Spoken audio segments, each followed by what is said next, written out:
second time, I call the honourable member for Goldstein.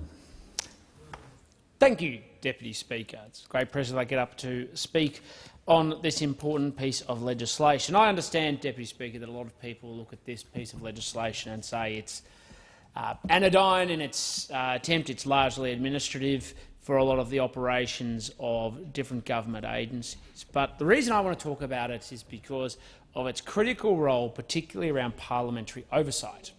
And as you know, there's an amendment that makes it possible for greater oversight by the Parliamentary Joint Committee on Intelligence and Security and by the Inspector-General of Intelligence and Security. And parliamentary oversight is one of the most fundamental principles that sits at the heart of our democracy. The truth is, Deputy Speaker, it is in the wisdom of crowds of the people who sit in this place, and I accept wholeheartedly that that wisdom is challenging at the moment. But it is within the wisdom of these crowds and parliamentary oversight and transparency that our democracy works. And when you have bodies that operate with a high degree of secrecy, a high degree of absent transparency, and for, I might stress, legitimate reasons because of the seriousness of the issues that are being affected, like the Office of National Assessments, it's incredibly important that there is proper parliamentary oversight of their procedures, of their practices and of their activities.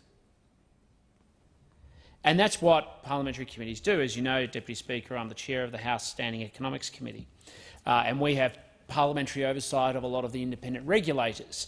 Having appeared before the Senate as a former commissioner or parliamentary officer as Australia's Human Rights Commissioner, appearing before the Senate was a critical part of my role of making sure that those who are commissioned or charged with incredible powers to be held accountable to the people for which they serve, which is ultimately Australians, and by proxy through their representatives.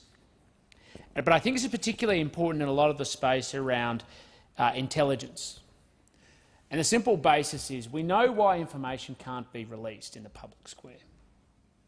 We know when we're dealing with allegations of terrorism, investigations, undercover officers, looking at how data is collected, what it's used for, that there must be a robust secrecy, a protection, not just of the people who may be directly affected, but of course to protect people who may be undercover or contributing to the activities of an operation. Not just protect them, of course, but protect their families, their friends, and of course to make sure there's successful investigations and other activities to make sure that there is success to keep Australians safe. It goes to a point of trust. Trust that Australians should be able to have in our government and our federal authorities to be able to do their good and important work. And what I've seen consistently is that there is a very high degree of trust in agencies like ASIO. I don't think most Australians would know the Office of National Assessments, but certainly the Australian Federal Police.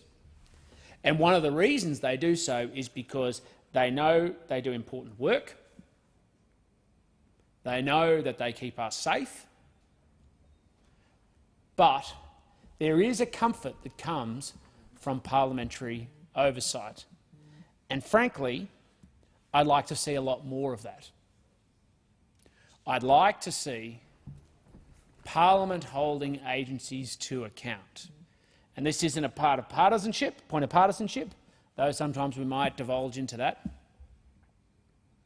It's a point about how we're going to run our bureaucracies and our agencies. Frankly, I don't think there's enough oversight over the Australian Taxation Office, an agency that's set up, of course, to manage the tax affairs of the nation and make sure we secure the revenue to support the base of activities that we decide happens in this place but then goes on to provide the services the Australian people have come to expect. There is enough oversight over agencies often that have the power to investigate people's private affairs, particularly their tax and financial affairs. And frankly, I think there's probably a case to have a much greater degree of scrutiny around how a lot of those agencies operate and whether they successfully work with individuals, small business, and big business to do their job. You know, sometimes when I'm driving along, Deputy Speaker, I hear these ads on radio, and they're often by companies who promote the concern that many Australians have about the Australian Taxation Office and whether it's going to be on their back. And don't misunderstand, I believe that Australians should have respect for the state and its purpose, because it is a commonwealth of all of us. But I also think that there should be accountability for those people who can seek to implement and interpret the law. And you hear this all the time from small businesses who are particularly concerned about it, who fear taking on the ATO because they're going to have a very dangerous consequence to their business, and they're going to get adverse rulings, or they're going to get dragged through bureaucratic bullying. Certainly that's the fear. Now, I know that might sound a little off topic, but the same principles apply to national security agencies. We should be able to hold the police to account. It's not to question their motivations. It's not to suggest that they're doing anything wrong, but merely that they're here to serve the people, to maintain a degree of law and order in our society. And what parliamentary scrutiny and accountability does, whether it's through committees or any other means, is achieve that end in the national and public interest. And so while seemingly irrelevant amendments to the Australian Border Force Act 2015 may not excite the public mind, it's critical. It's critical to our duty to the people we serve.